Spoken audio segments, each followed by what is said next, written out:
लंका के युद्ध भूमि में उस दिन केवल अस्त्र शस्त्रों की टंकार नहीं थी, बल्कि दो विचारधाराओं की टकराहट गूंज रही थी।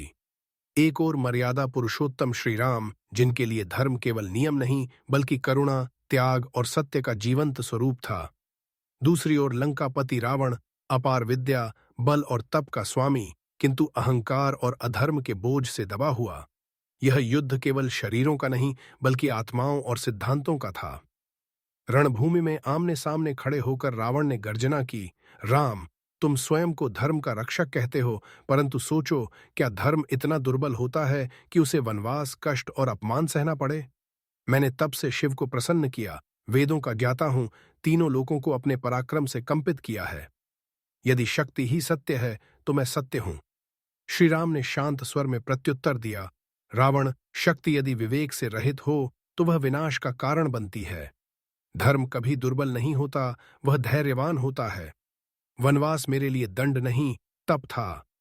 कष्टों ने मुझे तोड़ा नहीं बल्कि मेरे उद्देश्य को शुद्ध किया। सत्य वह नहीं जो बल से थोपा जाए, सत्य वह है जो आत्मा को शांति दे। रावण हंसा, उसकी हंसी में कटुता और पीड़ा दोनों थीं। शांति? राजा को शांति नहीं चाहिए, उसे भय चाहिए ताकि प्रजा सिर झुकाए। मैंने स्वर्णमयी लंका बनाई, देवताओं को झुकाया, ऋषियों को भयभीत किया, यह सब अधर्म कहलाता है? यदि हां, तो अधर्म ही संसार का वास्तविक नियम है। राम की आंखों में करुणा झलकी, रावण, भय से प्राप्त की गई आज्ञाकारिता स्थायी नहीं होती। तुमने लंका स्वर्ण की बनाई, पर उसमें रहने वालों के हृदय भय और अहंकार से भरे हैं। धर्म वह है जो प्रजा के मन में विश्वास जगाए, न कि आतंक। तुमने सीता का हरण किया, यही तुम्हारे पतन का बीज था, क्योंकि नारी का अपमान संपूर्ण सृष्टि का अपमान है। क्षण भर के लिए रावण मौन हुआ, फिर कठोर स्वर में बोला, सीता मेरे लिए युद्ध का कारण नहीं बल्कि मेरी इच्छा का प्रतीक थी। इच्छाओं पर नियंत्रण न रखना यदि अधर्म है तो देवता भी अधर्मी हैं।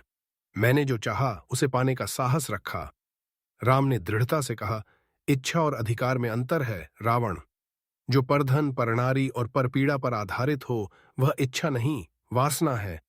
धर्म आत्म संयम सिखाता है, क्योंकि असंयम ही पतन का द्वार खोलता है। तुमने जो चाहा वह पाया नहीं बल्कि स्वयं को खो दिया। रावण का क्रोध अब ज्वालामुखी बन चुका था। बहुत उपदेश दे चुके राम, आज निर्णय होगा कि धर्म बड़ा है या अधर्म। मेरे पास ब्रह्मास्त्र हैं, अमरत्व का वरदान है और युद्ध का अपार अनुभव है। राम ने धनुष उठाते हुए कहा, आज निर्णय अवश्य होगा, पर अस्त्रों से नहीं, उद्देश्य से। तुम्हारे वरदान तुम्हें बचा नहीं पाएंगे, क्योंकि वरदान भी धर्म की मर्यादा से बंधे होते हैं। जब अहंकार धर्म को ललकारता है तो विनाश निश्चित होता है। युद्ध आरंभ हुआ। आकाश में बाणों की वर्षा होने लगी, पृथ्वी कांप उठी।